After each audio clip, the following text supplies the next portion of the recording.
Golden नियम number 10।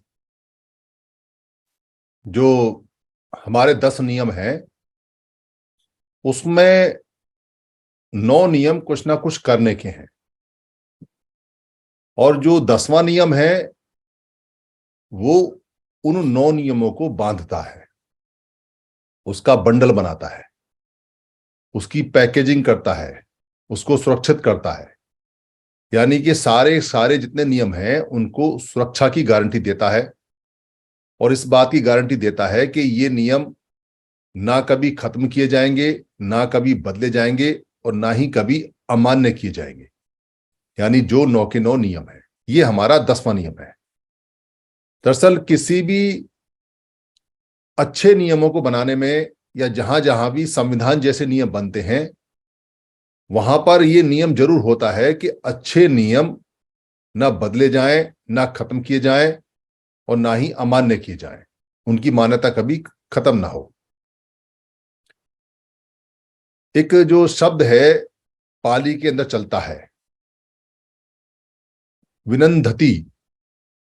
विनंधति का मतलब होता है लपेटना, लपेटता है, बांधता है, एनसर्कल्ड करता है, रैप करता है, रैपिंग करता है। मतलब किसी चीज के चारों तरफ अगर कोई चीज लपेटी जाए, रैप की जाए, या उसको एनसर्कल किया जाए, सर्कल में बांधा जाए किसी बात को, तो उसको पाली के अंदर विनंधति बोलते हैं। और जब लपेट जाता है तो उसको विनंधन बोलते हैं, लपेटन को विनंधन। और अगर जिस चीज से लपेटा जाए उसको बोलते हैं विनय, जिससे लपेटा जाता है। तो ये जो विनय शब्द है, जिसमें हम गारंटी देते हैं कि ये विनय जो 10 हैं ये ना कभी बदले जाएंगे, ना कभी अमान्य होंगे, और ना ही कभी ये खत्म किए जाएंगे। ये नियम नहीं है। विनय में और नियम में जमीन आसमान का अंतर होता है। जो नियम शब्द है वो नियमेति से बना है। नियमेति का मतलब होता है फिक्स करता है। यानी कोई समस्या है, कोई चीज है, उसको फिक्स करता है, उसको अच्छी तरह से लिमिट के अंदर बांधता है। यानी उसकी लिमिट तैयार करता है कि यहां से यहां तक ये मैंने ठीक कर दी, इसको फिक्स कर दिया, स्थायी कर दिया, निश्चित कर दिया। ये जो नियमेति शब्द है उसका मतलब है। और इसी नियमेति से नियमन बनता है, और उसी से नियम बनता है। यानी जो चीज फिक्स हो गई उसको नियमन बोलते हैं।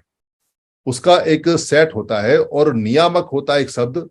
नियामक का मतलब होता है किसी चीज का ड्राइवर, हवाई जहाज का ड्राइवर, पानी के जहाज का ड्राइवर, या कोई आपने चीज बनाई है जिसकी लिमिट है कि ये यहां से यहां तक आपको ऐसे करके काम करना है, तो उसको नियमक बोलते हैं। आज के समय आप उसको ड्राइवर बोल सकते हैं या नियंत्रक बोल सकते हैं। ये जो नियमक है, संस्कारित करके इसको नियंत्रक बोला जाता है कि ये नियंत्रक है, इसके नियंत्रण में है, या ये नियंत्रण करेगा, कंट्रोल करेगा, इसको चलाएगा। जैसे हम कहते हैं जो बस है उसका नियंत्रण कौन करेगा, उसका नियंत्रण जो जिसको आज हम ड्राइवर बोलते हैं वो करेगा। और सह नियंत्रण कौन करेगा, सह चालक कौन होगा, जो कंडक्टर होता है। तो नियम शब्द अलग है। यहां हम नियम की बात नहीं कर रहे, क्योंकि ये लिमिट में फिक्स नहीं किए गए हैं। ये विनय है। विनय का मतलब है कि ये बांधे हुए हैं, लपेटे हुए हैं। किसको बांधते हैं? पूरे संघ को बांधते हैं, पूरे संघ के चारों तरफ लपेटे हुए। इसका एक सिंबॉलिक उदाहरण हमें वहां भी मिलता है, जब बुद्ध अपने पाथिमोक्ष के नियमों को हर 15वें दिन रिपीट कराते थे, याद कराते थे, तो चारों तरफ एक धागा बांधते थे। धागे के दो कारण, एक तो उसमें किस प्रकार के लोग ना आए, और वहीं आए जो उसके लिए तय किया गया है कि ये लोग आएंगे और ये लोग ही इसके अंदर रहेंगे, बाउंड्री के अंदर। और दूसरा, जो विनय बंधे हुए हैं, उन बंधनों का एक प्रतीक चिन्ह है कि ये विनय से बंधा हुआ संघ है, ये विनय के नियम से बंधा हुआ संघ है, इसको लपेटा हुआ है विनय से। तो क्या होता है संघ? संघ होता है जो विनय जितने आपने बनाए हैं, जितने आपने सील बनाए हैं, जितने आपने जो भी अपने आप को रेगुलेट करने के नियम, लॉ बनाए हैं, एक्ट बनाए हैं, कानून बनाए हैं, वो कानून एक आधार पर रखे रहते हैं। वो आधार उन कानूनों की एक सिला होता है जो उन कानूनों को होल्ड करके रखता है, उनको रोक के रखता है। बहुत सारे नियम बनते हैं, बहुत सारे विनय बनते हैं, बहुत सारे एक्ट बनते हैं, लॉ बनते हैं, बहुत सारी ऐसी होती हैं जो हम सलाह बोलते हैं कि ये सलाह है, अलग अलग तरह की चीजें बनती हैं।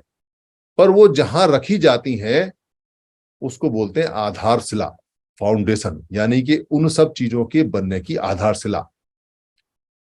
तो ये पुराने समय से सिस्टम, जब से मनुष्य में चेतना आई है तब से वो कुछ आधारभूत चीज लेके चलता है। आधारभूत, भूत माने होता है तत्व, आधार माने बेस, यानी जो बेस है, आधार है। आधारशिला, शिला का मतलब होता है पत्थर, यानी मजबूत होता है आधार, कि कितना ही बड़ा मकान बनाओ, कितने ही इस पर नियम बनाओ, ये हिलेगा नहीं। ऐसे ही आधारभूत जो रचना और संरचना पूरे संघ के नियमों की, लॉ की, एक्ट की, विधि और कानून, ये सब बनाए गए सुझाव जो भी कुछ है जिनसे संघ चलता है, उनका जो आधार है वो मजबूत होना चाहिए। अगर वो आधार मजबूत नहीं होगा तो जो भी उसके ऊपर आप नियम या विनय बनाओगे, या जो भी एक्ट बनाओगे, लॉ बनाओगे, कानून बनाओगे, वो गिर जाएगा अगर आधार मजबूत नहीं होगा तो। इसलिए पुराने संघ के अंदर जो समर संघ था उसके आधार बहुत मजबूत थे और यही नियम थे। इसमें से कुछ नियम आज के समय, जैसे चंदे का है, ये आ गया, पर उस समय पैसा नहीं लेते थे। उस समय पैसा नहीं लेने का नियम था, रजत नहीं लेने का नियम था, कोई चीज नहीं लेने का नियम था। आज उसको चंदा में लिखते हैं और बोलते हैं। उस समय कहीं किसी राजा के यहाँ हम पंजीकृत नहीं होते थे, किसी के पिंजड़े में कैद नहीं होते थे, आजाद रहते थे। आज उसको रजिस्ट्रेशन बोलते हैं, पंजीकरण बोलते हैं, पर नियम वही है। नियम कोई भी चेंज नहीं है, नियम वही है, बस उनका टर्म, उनका नाम और उनको आज बोलने का तरीका बदल गया है, पर उनका गुण नहीं बदला। तो ये जो 9 नियम है, ये पुराने संघ का आधार है, आधारशिला है, फाउंडेशन है। और अगर आपने किसी मीनार की, किसी बिल्डिंग की फाउंडेशन बदल दी तो बिल्डिंग गिर जाएगी। दुनिया में ऐसी कोई बिल्डिंग नहीं है कि आप उसकी फाउंडेशन बदल दें और बिल्डिंग ना गिरे। अगर आपने, इसलिए कहते हैं कि जब कहीं प्रहार होता है, अरे इसकी तो नींव ही हिल गई, इसकी तो फाउंडेशन ही हिल गई, इसकी तो जड़ ही हिल गई, इसका तो आधार ही हिल गया। जिसका आधार हिल जाता है उसकी बिल्डिंग पूरी गिर जाती है। और अगर वो रुकी भी रहेगी तो उसमें तिड़कन फिड़कन आ जाती है, टूट फूट हो जाती है, वो कांपती है, गिरती है, झुकती है, पानी रिसता है, वो किसी काम की रहती नहीं। तो संघ का आधार बड़ा मजबूत रहा और संघ के ये जो विनय है 9, ये बड़े जबरदस्त विनय है।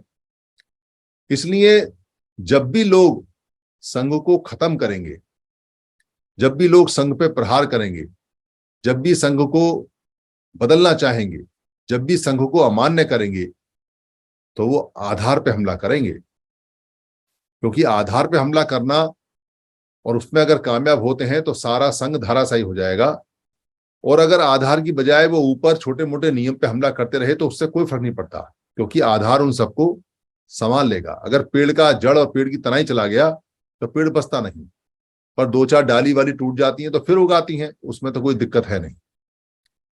इसलिए जिन जिन भी लोगों ने संघ को कमजोर किया पुराने समय में, या उसको जर्जर अवस्था में पहुंचाया, उन्होंने इसके जो आधारभूत विनय हैं उन पे प्रहार किया, उन पे हमला किया।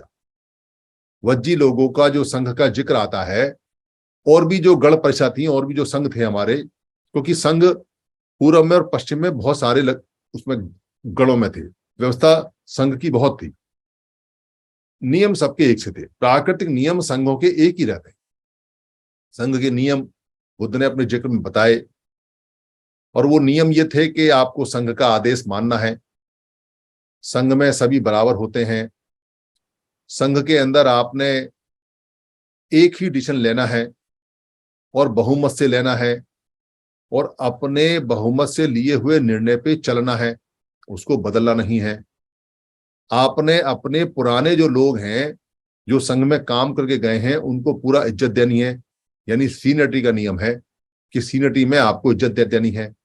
आपकी जो महिलाएं हैं, आप उनसे जबरदस्ती नहीं कर सकते शादी ब्याह करने के लिए। आपने उनको संघ का मेंबर मानते हुए पूरी इज्जत देनी है। किसी भी तरह का आप उनसे अपमान का या उनको ऐसा भाव नहीं आने देंगे कि वो कहीं कमजोर हैं या छोटी हैं। वो मान मर्यादा आपने पूरी करनी है महिलाओं की। जितने भी हमारे चैत्य हैं, यानी कि जो लोग हमारे पुराने रहे संघों में और जो मर गए और जिनके हमने पत्थर के चैत्य बनाए या किसी बिल्डिंग बनाई या कहीं कोई हमने इद्दकील गाड़ी, कहीं कोई स्तंभ गाड़ा उनका, तो उन पे हम जाएंगे, उनको याद करेंगे और उनके गुणों को याद करेंगे कि इन्होंने इस तरह से काम काम किया। जो लोग आते जाते रहते हैं पर वो अच्छी बात बताते हैं, वो अरहत होते हैं, वो ज्ञानी होते हैं, उनका मान सम्मान करेंगे, उनसे पूछते रहेंगे दीन दुनिया में क्या चल रहा है, कहाँ क्या गतिविधि है। क्योंकि वो जो आवागमन करते हैं, आवाजाही करते हैं, वो सारी दुनिया की खबर रखते हैं। तो वो हमारे समाचार हैं, मीडिया है, कोई मुसीबत आती है तो वो पहले ही बता देते हैं, इसलिए उनका ध्यान रखना है। ये सारे नियम उस समय चलते थे। व्यभिचार नहीं करना है और जो जितने भी बुरे कर्म है वो नहीं करने हैं। तो संघ बड़े मजबूत रहते थे। और सन्निपात बाहुल करना है, ये सबसे प्रमुख नियम था कि जो सन्निपात बाहुल करते रहेंगे वो कभी खत्म नहीं हो सकते।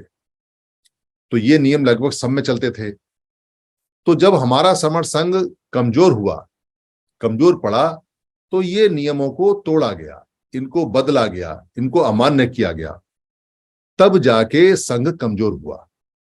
पर उस समय नहीं हुआ, क्योंकि उसके बाद तो बहुत मजबूत हुआ जब बुद्ध ने भिक्षुओं का संघ बनाया और भिक्षुणियों का संघ बनाया।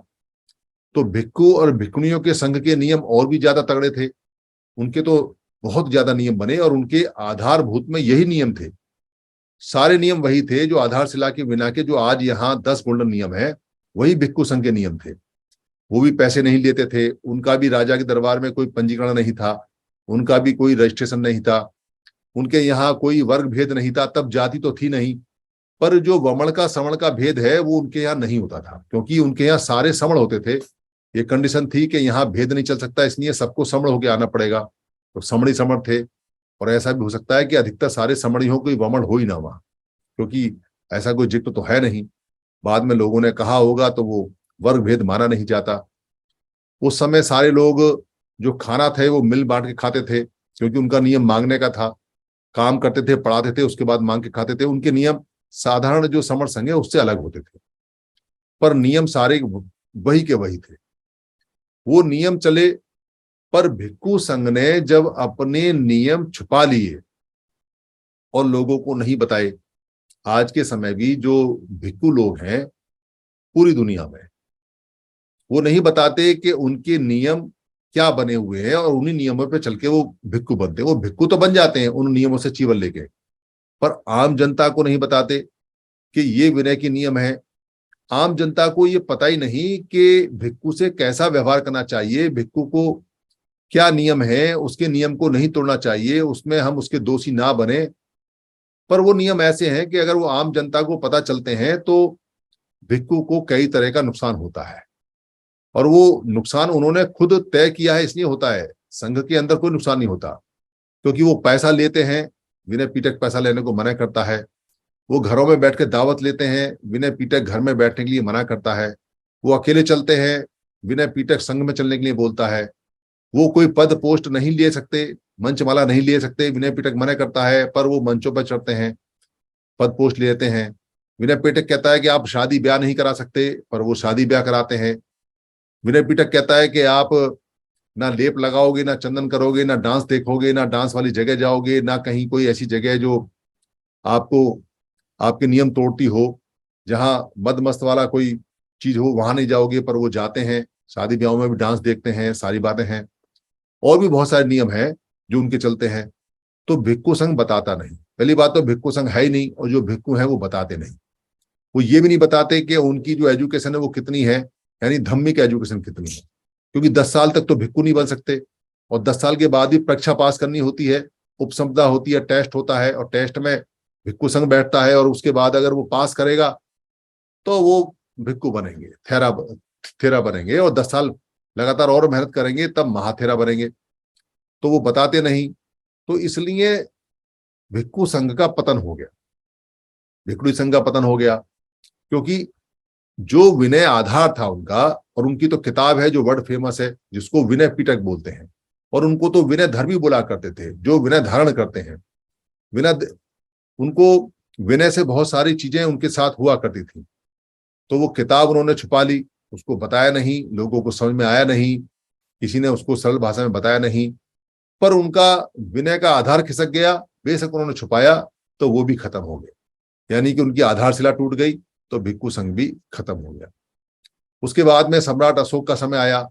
सम्राट अशोक ने सारे के सारे जो राजकाज के नियम धम्म पे आधारित थे, उनको शिलाओं पे लिखवाया, लोगों को बताया, लोगों को सिखाया, लोगों को पढ़ाया, लोगों को कहा अपने संविधान का इस्तेमाल करो, ये संविधान है जो भिक्खु संघ ने भी दिया है, पुराने श्रमण संघ ने भी दिया है, और हमने भी इसको देखा है। बहुत सारे नियम उन्होंने पत्थर पे गुदवाए, जगह जगह बताते 84,000 पत्थरों की किताबें उन्होंने बनवा के लगवाई, कहीं स्तूप पर, कहीं शिला पर, कहीं पत्थर पर, जैसा जहां मिला। तो लोगों को जन जागृति हुई, लोगों को अपने संविधान के बारे में पता चला, लोगों को अपने विनय के बारे में पता चला, अपने नियम के बारे में पता चला, लोगों में जागृति आई। तो 16 महाजनपद इकट्ठे होके महाभारत बनाए, और उन्होंने बहुत तरक्की की। सम्राट अशोक के बाद से लगातार तरक्की चलती रही, और इतना जबरदस्त शासन कभी नहीं रहा, पूरी दुनिया में कभी नहीं रहा, सिर्फ इस कारण से क्योंकि वो विनय के नियम सबको बताए जाते थे, वो संविधान के नियम सबको बताए जाते थे, वो धम्म के नियम सबको बताए जाते थे। और जब पब्लिक को पता चलता था तो पब्लिक उनका वायलेशन नहीं करती थी और करने देती भी नहीं थी। क्योंकि अगर लोगों को ये पता हो कि सड़क पे थूकना मना है और सड़क पे थूकना अवैध है, और आप कहीं ऐसी जगह थूकिए जहां थूकने की जगह है और नहीं तो जुर्माना होगा, तो लोग थूकेंगे नहीं, और कोई और थूकेगा भी तो उसको पकड़ के कह देंगे देखो भाई तुमने थूका है, इसका जुर्माना दीजिए आप। पर अगर लोगों को ये पता ही नहीं है कि थूकना अवैध है या थूकना नियम में आता है, ये कानून जुर्माना है, तो वो जगह जगह थूकते फिरते हैं। हमारे देश में तो पूरा पूरा देश पानदान बना रखा है, चाहे वो रेलवे स्टेशन है, चाहे हवाई जहाज है, चाहे वो बस स्टेशन है, चाहे कुछ भी है, हर जगह पिचकारियां छूटती रहती हैं, सब दीवारें लाल लाल की हुई हैं, क्योंकि उनको कोई बताता नहीं क्या नियम है क्या नहीं, और उसका पालन वालन भी होता नहीं। तो वो आधार, जो विनय का आधार था, वो उनका खिसक गया, उनके नियम बदल गए, उनके नियम अमान्य हो गए, उनके नियम जो खत्म किए गए तो बदल गए, खत्म हो गए, अमान्य हो गए, तो वो भी खत्म हो गए। यानी जिसका आधार खिसक जाता है वो खुद भी खत्म हो जाता है। उसके बाद में फिर संविधान इधर आया, और संविधान आने के बाद में बाबा साहब ने फिर दोबारा से आधार स्तंभ रखा। जो उसके फंडामेंटल राइट्स हैं वो विनय का आधार हैं, जो प्रियम्बल है वो उसका आईना है, वो उसका टेस्ट चेक है, उससे होके सारे नियम बनते हैं। ठीक ठाक चल रहा था, थोड़ा थोड़ा जितना भी था, पर संविधान के जो नियम हैं उनको बदलना शुरू कर दिया, उनको अमान्य करना शुरू कर दिया, उनको खत्म करना शुरू कर दिया। तो संविधान भी धीरे धीरे, जो लोग थे उनका भी लाभ बंद होना शुरू हो गया, और धीरे धीरे देश पतन की ओर चलने लगा। और जो उसकी पुरानी जीडीपी हुआ करती थी, या जो पुराना उसके पास मुद्रा कोष होता था, या जो पुरानी खुशहाली थी, या जो देश के अंदर सब लोग पहले खुश थे, उनकी खुशी में कम हो गई, उनके पास पैसे कम हो गए, और चारों तरफ परेशानियां हो गई। और ये परेशानियां जब तक चलती रहेंगी, जब तक संविधान लगातार बदलते रहेंगे, या उसको अमान्य करते रहेंगे, या उसको खत्म करने के लिए जिक्र करते रहेंगे, ये तब तक चलता रहेगा। पर हमारे जो अब हम जो काम कर रहे हैं समर संघ में, इसमें क्या है पोजीशन, इसकी पोजीशन अगर आप देखेंगे तो शुरू शुरू में जो यहाँ लोग आए वो समझ नहीं पाए कि हम क्या काम कर रहे हैं और क्या नहीं कर रहे हैं। यहाँ 29 लाख जो संगठन है उनका कोई विनय आधार नहीं है, उनका कोई नियम का आधार भी नहीं है। ये 29 लाख संगठन जितने भी हैं, चाहे वो भिक्खुओं के हैं, मठों में जो बना रखे हैं, चाहे उन्होंने कोई संघ टाइप की कोई संचालन सेवा बना रखी है, चाहे वो अपने प्रधान सेक्रेटरी जनरल सेक्रेटरी बने हुए हैं, धार्मिक लोगों की बात कर रहा हूं, जो भिक्खु और भिक्खुणी है, उन्होंने अपने आप बनाए हैं और विनय पीटक को छोड़ के बनाए हैं। यानी विनय पीटक में तो कहीं नहीं है कि आप राजा के यहाँ रजिस्ट्रेशन कराओगे, पर वो गवर्नमेंट में रजिस्ट्रेशन कराते हैं क्योंकि उनको चंदा चाहिए, और जबकि वो चंदा ले नहीं सकते। तो उन्होंने जो नियम तोड़े हैं सारे के सारे, वैसा ही सिस्टम अगर आप देखेंगे तो हमारे और बाकी जो सामाजिक संगठन है, सामाजिक संगठनों में कहीं भी कोई विनय का आधार नहीं, वो विनय को जानते भी नहीं है। वो संघ को ही नहीं जानते तो विनय को क्या जानेंगे। तो इसलिए उन्हें कुछ पता नहीं है। वो सिर्फ एक छोटी सी किताब, जो रजिस्ट्रार होता है, वो जो रजिस्ट्रार एक्ट में रजिस्ट्रेशन करता है, रजिस्ट्रार दफ्तर में बैठ के उसके पास जाते हैं और 2-4 नियम लिखते हैं।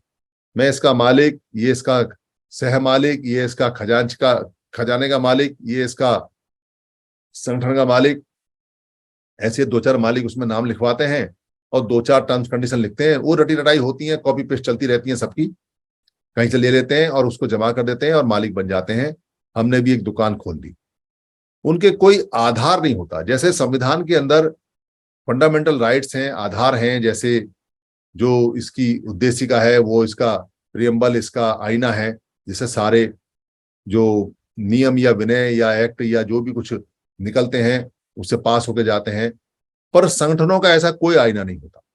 संगठन किसी भी तरह से अपने आप को ये नहीं चेक कर सकते कि जो उन्होंने नियम बनाया है वो विनय के अनुसार है नहीं है, या जो उन्होंने कुछ विनय जैसा आधार बनाया हो, क्योंकि वो जानते नहीं कि क्या है क्या नहीं। इसलिए सारे संगठन बेसलेस हैं, आधारहीन हैं। उनके पास में विनय आधारशिला नहीं है, उनके पास में कहीं कोई आधार नहीं है। जब उनके पास कोई आधार ही नहीं है और कोई विनय नहीं है तो उनका टूटना, उनका फूटना बहुत आसान है। उनमें तुरंत झगड़ा होता है, खत्म हो जाता है, क्योंकि उनके कोई बंधे बंधाए फिक्स ऐसे विनय के नियम नहीं है जो उसको रोक के रखें, जहां वो अपने आप को चेक कर सकें। वो करना भी नहीं चाहते। कौन चाहेगा, कौन कहेगा चंदा ना लो, कौन कहेगा कि आपस में जाति का भेद मत करो। यहाँ तो जाति के संगठन बने हुए हैं, पैसे इकट्ठे कर रहे हैं लोग जाति के नाम से। कौन कहेगा कि यहाँ केवल समण आएंगे, कौन कहेगा कि यहाँ पद पोस्ट मंचमाला नहीं होनी चाहिए। ये सब विनय के नियम है, वो नहीं बनाते। ऐसे ही यहाँ जितने भी लड़कों के दल बल हैं या जितने भी सरकारी कर्मचारी हैं, किसी के भी संगठन में विनय का आधार ही नहीं है, क्योंकि संगठनों में हो ही नहीं सकता। संगठन मालिक बनाता है और मालिक अपने आप को विनय के आधार में क्यों कैद करेगा, क्यों वो रूल फॉलो करेगा। अगर वो रूल फॉलो करेगा तो उसको संघ की बात माननी पड़ेगी, संघ बन जाएगा, और संघ की बात माननी पड़ेगी तो फिर उसे कौन पूछेगा, वो काय का मालिक रहेगा। इसलिए होता नहीं है। तो वो सारी उनकी बात है, इसलिए वो लगातार टूटते फूटते रहते हैं और उनसे कोई परिणाम नहीं आने वाले। पर यहाँ जो हम समर्थ संघ का काम कर रहे हैं, समर्थ संघ ने जब काम स्टार्ट करना शुरू किया तो सबसे पहले हम वी द पीपल संविधान के रूप में इकट्ठे होते थे, क्योंकि संविधान हमारा नेता है और संविधान हमेशा हमारा नेता रहेगा, क्योंकि संविधान सांघिक प्रक्रिया से बना हुआ है, संघ के आधार पर बना हुआ है। उसमें फंडामेंटल राइट्स हैं, उसका एक आधार है और वो बहुत मजबूत आधार स्तंभ है, क्योंकि वो by the people, for the people, of the people है। इसलिए वो गिर नहीं सकता। उसको बदला जा सकता है, उसको खत्म किया जा सकता है, उसको अमान्य किया जा सकता है, पर संविधान के लोगों द्वारा संविधान के ही तहत किया जा सकता है। पर जब तक जैसा भी है वो संविधान हमारा नेता है। जब पूरा बदल जाएगा, अमान्य होगा, फिर जो पुराना संविधान है उसे मानेंगे या जो हाउस तय करेगा वैसे देखेंगे, पर अभी हमारा नेता है। तो संविधान हमारा नेता है तो हम वी द पीपल का वी लगा के काम शुरू करते थे। बहुत सारे लोगों को दिक्कत होगी, लोगों ने कहा कि वी द पीपल तो हमारा है, हमारा है, ले जाओ भाई अगर आपका है। तो हम तो समण लोग हैं, धीरे धीरे करके हम समण पे आ गए और फिर अपने संघ में हम स्थापित हो गए और स्थापित होते चले आए। वहां जो नियम थे वहां से लेके और संविधान के सारे नियम एक हैं, इसलिए हमें कोई दिक्कत इसमें है नहीं। पर कुछ लोग इसको नहीं समझ पाए, तो वो क्या करने लगे, उन्होंने विनय के जो नियम थे, जो 10 गोल्डन रूल थे, वो माने नहीं। कुछ ने उनको बदलने की कोशिश की और कुछ ने उनको खत्म करने की कोशिश की, जाने से या अनजाने से, क्योंकि नई नई चीज थी। उनको लगता है कि ये हमारे बस की नहीं है, बंधन है, तो हमें रहना है लोगों के साथ में, क्योंकि हो सकता है कि कल को हम राजनीति में उतरे, इसलिए लोगों को छोड़ना नहीं चाहते, तो चलो नियमों को खत्म कर देते हैं। बहुत सारे लोगों को नियम सूट नहीं करते थे, खासतौर से वो वाला नियम जिसमें लिखा हुआ है कि संघ कभी राजनीति में नहीं जाएगा। तो बहुत कोशिश की उन्होंने ये कहने की, नहीं राजनीति तो जरूरी है, राजनीति चाबी है, ये है वो है। पर संघ बहुत लचीला होता है, कठोर भी होता है, लचीला भी होता है। संघ को आप ऐसा समझ सकते हैं जैसे ये लचीली तलवार होती है। तलवार दो तरह की होती है। एक तलवार ऐसी होती है जो लचीली होती है, कहीं भी मुड़ मुड़ जाती है, पत्ती की बनी होती है, उससे आदमी नहीं मरता, उससे जानवर नहीं करता, उससे कोई रक्षा नहीं होती। जब भी आप तलवार चलाओगे वो चलने से पहले मुड़ जाएगी, टूट जाएगी, खत्म हो जाएगी। वो लोहा होता है, बस 20 रुपए किलो का लोहा, और कुछ नहीं होता है। पर जो सबसे एक तलवार ऐसी होती है जो बहुत ज्यादा रिजिड होती है, बिल्कुल अगर आप मारोगे पत्थर पे कहीं तो वो या तो पत्थर को तोड़ देगी या खुद टूट जाएगी। बस उसके दो ही परिणाम आते हैं। वो तलवार भी बेकार होती है। पर सबसे बेहतरीन तलवार होती है जो कठोर भी होती है और जो लचली भी होती है। उसका वार बड़ा खतरनाक होता है, क्योंकि वो समय और मौके के हिसाब से मुड़ भी जाती है, टूटती भी नहीं है, और इतनी कठोर होती है कि गला भी साफ कर देती है, और धार बहुत तेज होती है उसकी। तो यहाँ जो नियम है सारे के सारे संघ के, जो विनय पीटक के नियम है और जो संघों के नियम होते हैं, वो उस तलवार की तरह होते हैं जो बहुत तेज धार के होते हैं, वो लचीले भी होते हैं और बहुत ज्यादा कठोर भी होते हैं, और अपने मकसद को निकाल के लेके जाते हैं। ये सारे संघों का नियम है। इसलिए जिन लोगों ने ये सोचा कि हम यहाँ नियमों को बदल देंगे, वो बेचारे खुद ही बदल गए, उनको भागना पड़ा। वो जाते जाते यहाँ कुछ इल्जाम लग गए, उसकी कोई दिक्कत नहीं है, वो तो सारे संघों में होता है और होता रहेगा। पर संघ कभी भी किसी भी हालत में किसी के राइट्स नहीं मारता। तो ये नियम बना के दिया गया कि भाई आपको राजनीति में जाना है तो जाओ, पर संघ नहीं जाते राजनीति में, इसमें कोई शक नहीं है। और ये नियम इसलिए अच्छा है क्योंकि संघ कभी झूठ नहीं बोलते। अगर संघों का कहीं कोई बात अगर बात में झूठ निकलती है तो वो संघ में जहर का काम करती है, संघ तुरंत खत्म हो जाता है। पहले भी ऐसा हुआ है। और खास तौर से अगर आप बामसेब की हिस्ट्री देखेंगे तो साहब काशीराम ने जब बामसेब बनाई तो संघ के थोड़े से पैटर्न पे थी। उन्होंने दो बातें उसके अंदर रखी कि एक तो वो जो बामसेब संगठन है वो कभी धर्म में नहीं जाएगा, यानी धार्मिक बात नहीं करेगा। और एक उन्होंने ये बात कही थी कि वो गैर राजनीतिक है, यानी गैर राजनीतिक, गैर धार्मिक और सामाजिक है। ये बात उन्होंने रखी थी। उन्होंने बात के अंदर जो की उसको बात को रखा भी, और उन्होंने सामाजिक को सामाजिक रखने की कोशिश की, बाद में वो टूट गया और फिर उन्होंने राजनीति बना लिया, पर बामसेब उन्होंने छोड़ दी, इसलिए उनका दोष नहीं है। पर बाद में जिन लोगों ने बामसेब चलाई और बामसेब का पैटर्न उन्होंने लिया कि गैर राजनीतिक, गैर धार्मिक, वो जो बामसेब के बाद में जितने टुकड़े हुए उन्होंने अपनी बात को नहीं रखा, और कुछ समय बाद वो राजनीतिक भी हो गए और कुछ समय बाद वो धार्मिक भी हो गए। अब वो धर्म के नाम से पैसा इकट्ठा करते हैं, और राजनीतिक पार्टी के नाम से भी, क्योंकि उनका धंधा सामाजिक से नहीं चल पाया, उनको ज्यादा पैसे चाहिए थे, तो सरकारी कर्मचारियों से होता हुआ उनका सारा राजनीतिक और धार्मिक हो गया।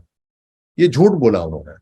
अगर वो पहले ही कहते कि हम राजनीतिक भी जा सकते हैं, हम धार्मिक भी जा सकते हैं, तो लोग जो इनको जाना है वो जाए ना जाए, पर लोगों का यकीन नहीं टूटता है। पर वहां उन्होंने लोगों का यकीन तोड़ दिया। जाना बुरी बात नहीं है, राजनीति है तो करिए, धर्म है तो जो आपको मजहब और पंथ अच्छा लगता है जाइए, भारत का संविधान स्वतंत्रता देता है।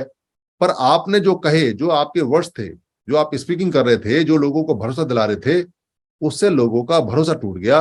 अरे ये तो झूठ बोलते हैं, ये तो गैर राजनीतिक और गैर धार्मिक से धार्मिक भी हो गए, राजनीतिक भी हो गए, तो इनका भरोसा नहीं है कि आगे ये क्या करेंगे क्या नहीं करेंगे।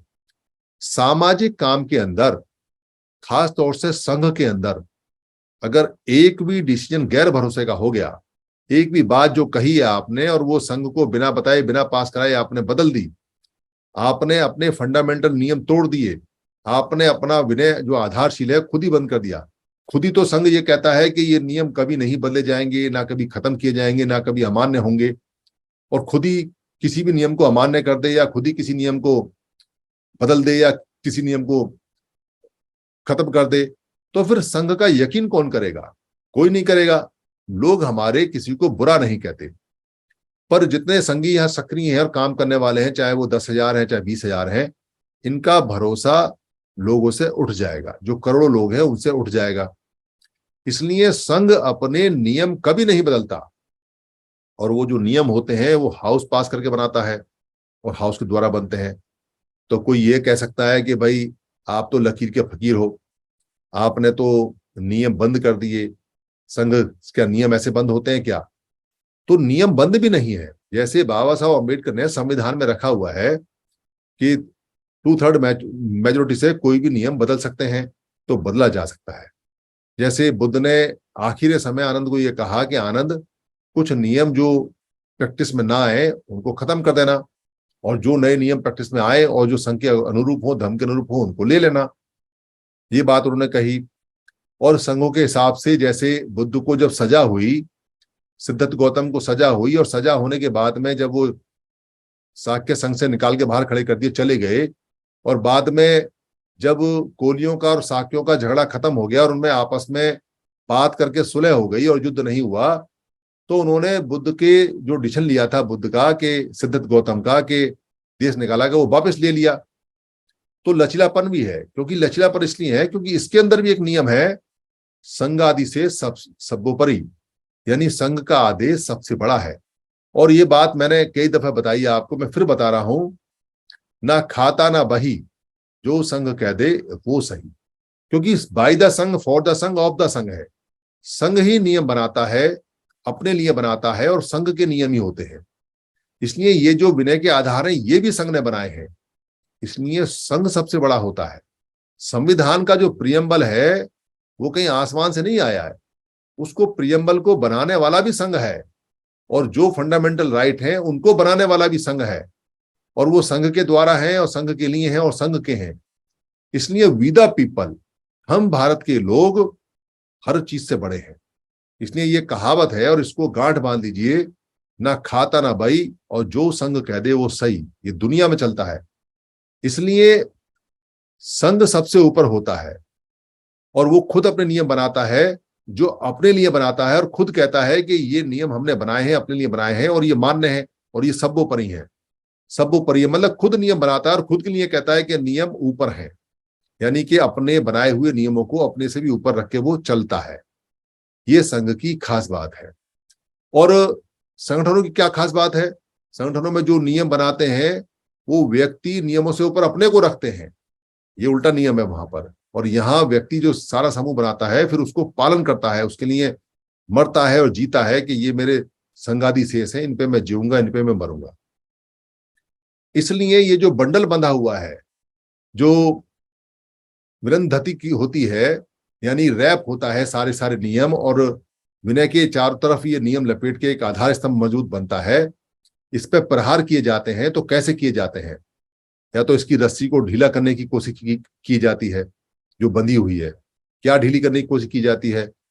किसी संगी को खरीद लिया, व्यभिचार में फंसा लिया, उसको कोई जुर्म करा दिया, या कोई मजबूरी खरीद ली उसकी, या मजबूर कर दिया, या उसके अंदर कोई राग द्वेष पैदा कर दिया, तो रस्सी थोड़ी ढीली हो गई। अगर संगी लालच में फंस जाएंगे, राग द्वेष में फंस जाएंगे, द्वेष में फंस जाएंगे, एक दूसरे से दुश्मनी में आ जाएंगे, एक दूसरे से बदला लेने में आ जाएंगे, एक दूसरे को नीचा दिखाने में आ जाएंगे, एक दूसरे को ऊंचा दिखाने में आ जाएंगे, एक दूसरे की बात नहीं मानेंगे, एक दूसरे के सामने अहंकार प्रदर्शित करेंगे, एक दूसरे के विरोधी हो जाएंगे, या एक दूसरे के घनिष्ठ मित्र हो जाएंगे।